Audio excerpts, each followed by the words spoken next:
ராமாயணத்தில் வருகின்ற மிக முக்கியமான அந்த கதாபாத்திரம், அந்த மாளிகைக்கு வெளியிலே ஒரு பார்ப்பனர் தன்னுடைய குழந்தை, செத்துப்போன குழந்தையை மடியில வைத்துக் கொண்டு, ராமா உன்னுடைய ஆட்சி கெட்டு போய்விட்டது, உன்னுடைய ஆட்சி மிக மோசமாகிக் கொண்டிருக்கிறது என்று ராமனை பார்த்து கேட்டபோது ராமன் வெளியிலே வருகிறார். என்ன நடக்கிறது என்று கேட்கிறார்.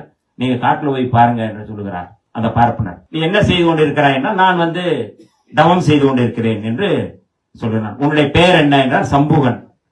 உன்னுடைய சாதி என்ன என்றால் அவன் சொல்கிறான், நான் என்னுடைய சாதி வேட்டுவ சமூகம், அதாவது பழங்குடி சமூகம் என்று சொல்கிறான். ராமன் கீழ் சாதிக்காரனா, நீ எப்படி ஜாதி மாதிரி எப்படி இந்த தர்மத்தை செய்ய முடியும்?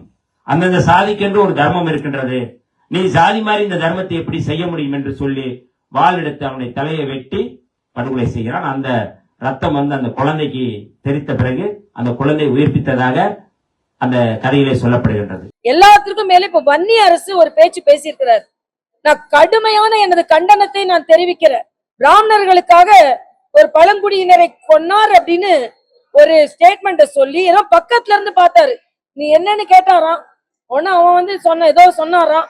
உடனே ஒரு பழங்குடியினர்னு உன்னை நான் கொன்னுவேன், உள்ள ரத்தம் அவங்க மேல படணும், நான் கொல்றேன்னு கொன்னாராம். இவர் பக்கத்துல இருந்து பார்த்தாரு. அப்ப இப்ப ராமனை இல்லைன்னு சொல்லிட்டு இருந்தீங்கல்ல, இப்ப ராமன் நம்புறீங்க. ஆனா அந்த ராமன் சபரிக்கு பழம் கொடுத்த பழத்தை வர பழங்குடி பெண்ணவ. வானர இயக்கத்தை சேர்ந்த அனுமனுக்கு ஒரு கூட இருந்தாரு, விபீஷணனுக்கு உதவி செஞ்சாரு. ஆக நீங்க என்ன பேசுறீங்க? ஆக ஒரு சமதர்ம தர்மத்தை உடையவன் ராமன், சமூக நீதியை காப்பாற்றிய தலைவன் ராமன். இன்னைக்கு அவரை பத்தி பேசுறவங்களுக்கு தார்மீக உரிமையில நான் கேட்கிறேன். ஆணவ கொலைகளை தடுக்க துப்பில்ல உங்களுக்கு. ஸ்டாலின் அரசுக்கு ஆணவ கொலைகளை தடுக்க துப்பில்ல. அதை வச்சுக்கிட்டு நீங்க ராமனை ஆணவ கொலை தடுக்க முடியாதது காரணம், ஆணவ கொலைக்கு காரணம் சனாதன தர்மமா ராமனா? நீங்க உங்க ஆட்சி அது சட்டம் ஏன் கொண்டு வரல? சட்டம் கொண்டு வர்றதுக்கு ராஜஸ்தான்ல சட்டம் இருக்கு.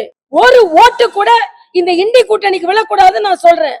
ராமனை கும்பிடுபவர்கள், இந்து தர்மத்தை போற்றுபவர்கள் ஒரு ஓட்டு கூட விழக்கூடாதுன்னு நான் சொல்றேன். நான் கோரிக்கையாகவே வைக்கிறேங்க. சும்மா இந்து மதத்தை போட்டு பிராமணர்களுக்காக ராமன் பழங்குடியினரை கொன்னாருன்னு சொன்னா என்ன பேசுறீங்க நீங்க சொல்ற? ஆக இது மிக மிக மோசமான ஒரு கருத்து. ஆணவ கொலை தடுக்கிறதுக்கு உங்க ஸ்டாலின் போய் போராட்டம் நடத்துங்க.